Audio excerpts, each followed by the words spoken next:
Yo les rois, c'est Kaking. Comme prévu, on se retrouve pour la review du dimanche du chapitre 396 de Hunter x Hunter, qui selon moi est le plus beau depuis la reprise. Paradoxalement, celui-ci ne délivre pas tant d'informations, mais permet de développer en détail et d'approfondir la psychologie des différents membres de l'araignée. Un chapitre porteur de nombreux messages et d'une puissance symbolique astronomique. Alors je vous propose de nous plonger au fin fond de l'étoile filante, 15 ans en arrière.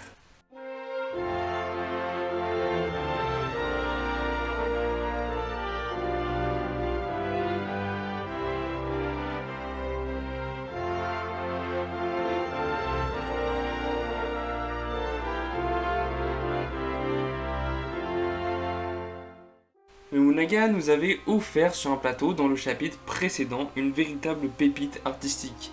Un flashback inattendu concernant les origines de l'araignée nous lançant sur une véritable découverte approfondie de Meteor City. Bien entendu, Togashi ne compte pas s'arrêter en si bon chemin, et de par son 396e chapitre, nous explique la puissance symbolique de cette cassette, à la fois aux yeux de la brigade mais aux yeux de Meteor City. En effet, les Power Cleaners ont conquis le cœur de tous les enfants, et notamment des futurs membres de la brigade, qui se réunissent instinctivement autour du jeune Kuroro Lucifer, ayant démontré d'une performance artistique exceptionnelle et d'une modestie infinie. Les Rangers du nettoyage ne sont sûrement pas là par hasard, ils constituent un outil de propagande parfait pour Meteor City, qui traverse une situation politique instable, avec le kidnapping autorisé d'enfants par la mafia du monde entier, et peut-être même des clans Ei, Shu et Sha. Grâce à ce dessin animé, les enfants vont être guidés par une sorte d'esprit d'union, et par une volonté de grandeur et de nettoyage des environs de Meteor City, comme de ce qu'il s'en passe en dehors. Et cette force d'union doit s'incarner en un enfant prodige qu'on nomme Kuroro Lucifer. En effet, ces derniers n'ont pas trouvé cette cassette par hasard, il s'agit certainement d'un objet de naine. Ainsi, seulement pour les enfants doués naturellement de naine, ou les anciens et adultes qui gèrent la cité dans l'ombre, cette cassette se distingue des autres. Rappelez-vous de l'arc Yorshin City, quand Gon et Killua recherchaient des objets dotés de naine, car ayant une valeur supérieure à ce que les vendeurs pouvaient espérer obtenir. Il existe des objets que des créateurs dotés de naine ont façonnés, peut-être même sans le remarquer, mais il existe également des utilisateurs pour les repérer, et des experts pour évaluer leur valeur de manière instinctive, tout comme Zeparu. Ce serait le cas de Kuroro, utilisant le naine sans le savoir et ayant trouvé cette cassette guidée par une sorte d'instinct naturel. Le prêtre Rizol l'a bien remarqué évidemment, mais appréciant énormément l'enfant, a hésité avant de dévoiler son impression aux anciens de la ville. Je sais, dans le chapitre 395, il évoque la question après que Kuroro ait découvert la cassette, mais rien n'indique que ce n'était pas juste un compte-rendu de leur plan. Dans tous les cas, il fallait bien quelqu'un pour trouver la cassette et en faire quelque chose. Aussi, les rangers du nettoyage ont l'air déjà connus de la plupart des enfants de Meteor City. Peut-être s'agit-il juste d'une vieille série de propagande que Kuroro a retrouvée par hasard. En tout cas, c'est pas ça qui va aller jusqu'à déranger l'église. Quoi qu'il en soit, Kuroro va tellement bien jouer que personne ne va réaliser qu'il s'agit d'une seule personne qui fait les voix.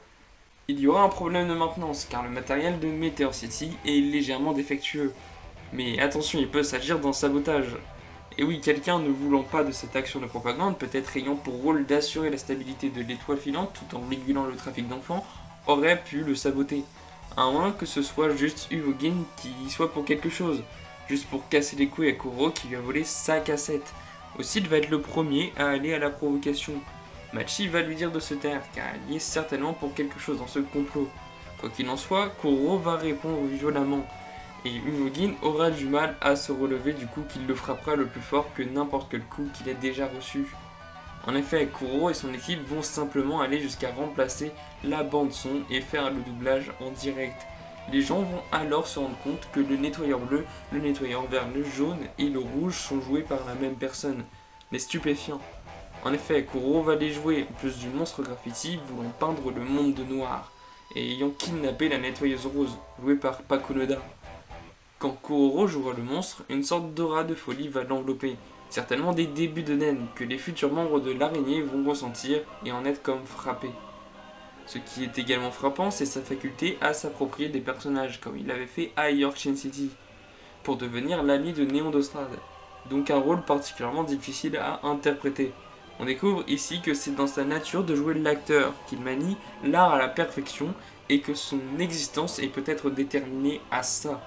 Cette réflexion va rendre le personnage d'autant plus intéressant, car il ne revêt pas de personnalité qui lui est propre. Et peut-être même que dans son enfance, la personnalité insouciante et joviale qu'il abordait n'était qu'un masque qu'il avait revêti.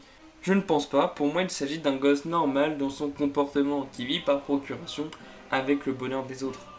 Et dans ce cas, qu'est-ce qui peut faire vriller un personnage pareil? Pour moi, il existe deux choses, et ce dernier va sûrement subir le mélange des deux. Premièrement, un endoctrinement. Secondement, une trahison. On sait que Kuroro et la troupe se sont perdus de vue à un moment donné, pendant leur adolescence. Et en vue des vêtements et des signes qu'ils portent, j'y vois un endoctrinement religieux. Ainsi, ce dernier se serait tourné pour une raison ou une autre vers l'église, afin de rechercher et atteindre l'ascétisme, réalisant qu'il ne vivait que par procuration et voulant donner un sens propre à son existence. Si Kuroro est un point si essentiel aux yeux de Meteor City, alors ses camarades ne comptent que pour du beurre. Il faut quelqu'un pour lui faire croire ça, qu'il vit à travers les autres, et qu'ils s'en servent pour le manipuler. Et à mon avis, la disparition de Sarasa qu'on voit aller seule vers la périphérie de Meteor City n'y sera pas étrangère.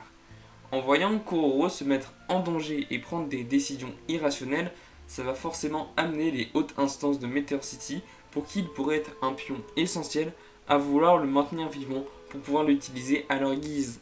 Et le chapitre 397 devrait poser les premières pierres de cette réflexion, en nous laissant imaginer ce qu'il va avoir vécu durant ce laps de temps. Ainsi, la non-présence de Finks, Charnalk et Sheila, en plus de Sarasa, à la fondation de la brigade, viendrait des agissements directs des anciens et des mafieux, voulant le couper de ses liens. Et la seule méthode pour le faire est de lui faire croire que couper ses liens sauverait ses camarades. Pour ceux qui ont lu les premières saisons de Tower of God, cette idée me fait énormément penser au développement de Bam, manipulé pour rejoindre Foog. Il vit la trahison et devient la pierre angulaire, maintenant en vie ses camarades qui le croient mort ou devenu complètement mauvais. Inutile de préciser que Bam et Kuroro sont exactement les mêmes dans leur manière d'être dans leur jeunesse. Bref, c'était la fenêtre analyse de Kuroro. Maintenant, il nous reste quelques détails à analyser dans ce chapitre magnifique, et notamment une bulle sur deux personnages, Uvogin et Sheila. Commençons par rendre hommage à cet homme incroyable. Le chapitre lui était comme dédié, et a été une véritable surprise pour moi. On y voit un homme totalement différent, prêt à tout donner pour incarner un rôle aussi incroyable, être le plus grand méchant de l'histoire. Une doctrine qui va régir toute son existence jusqu'à son apogée à Yorkshire City. Premièrement, pourquoi vouloir à tout prix devenir le méchant? Veut-il écarter Kuroro de ce rôle? Il y a des chances qu'il a été surpris de voir un Kuroro sortir un personnage aussi machiavélique, contrastant avec sa personnalité de gamin altruiste. Aussi vit-il pour un seul sentiment, la peur, le risque, le danger. Et selon lui, il n'y a qu'un seul type de personnage apte à lui faire ressentir cela. Les méchants, devenant presque des idoles pour lui. Toutes ces étoiles vont s'aligner quand il révélera son admiration envers Kuroro, sa volonté de participer en prenant le rôle du méchant. C'est d'ailleurs cet acte qui encouragera les autres à faire de même, pour former une troupe de troubadours qui dédieront leur vie à la beauté de l'art sous toutes ses formes. Est-il intéressant de noter que Nobunaga, Phaeton et Finks candidateront pour le rôle de ranger masculin vert, jaune et bleu, intéressés par le rôle de héros et d'équipe qu'ils garderont jusque sur le Black Whale. Charnalk va candidater pour le rôle du professeur, juste pour se retrouver au centre d'un triangle amoureux. Un rôle qu'il va conserver tout au long du manga, en jouant l'encyclopédie sur pattes, apte à reconnaître n'importe quel animal. Franklin prendra le rôle du roi sombre, aimant le rôle de méchant final, sage et mystérieux. Un rôle qu'il interprétera également plus tard, inspiré de la légende de Frankenstein, le monstre méchant, car il est repoussé en raison de son apparence. Kuro conservera le rôle du protagoniste de l'histoire, le nettoyeur rouge, ressemblant à Gon autant physiquement que mentalement, celui qui inspire les autres et qui les motive à se battre. Mais Kuro a-t-il un véritable rôle de leader dans cette troupe? Eh bien, il n'en aura pas besoin tout de suite, car elle reposera sur une admiration commune à son égard. Maintenant, étudions le dernier rôle à attribuer, un rôle qui devrait vous intéresser, la Reine Sombre. La Reine Sombre sera la méchante la prochaine fois, mais comme c'est la petite jumelle de Violette, on a pensé que Sheila pourrait la jouer, dira Franklin. Sheila, jumelle, reine, sombre, méchante, prochaine fois. J'ai l'impression que cette phrase est un foreshadowing subtil pour nous expliquer le rôle que cette dernière incarnera et que sa jumelle incarnera, rejoignant la théorie qu'elle ait une sœur jumelle ou un frère jumeau dénommé Pariston Hill. Je vous laisse réfléchir là-dessus, on se reverra pour le grandiose 397 que l'auteur semble attendre de nous offrir avec impatience. Un chapitre qui chamboulera certainement toutes nos idées et qui marquera le point de rupture qui va faire pencher la balance sur le Black Whale. Dites-moi ce que vous en avez pensé de cette analyse en commentaire. Abonnez-vous, laissez un like, faites ce que vos désirs vous disent de faire, on se laisse là-dessus.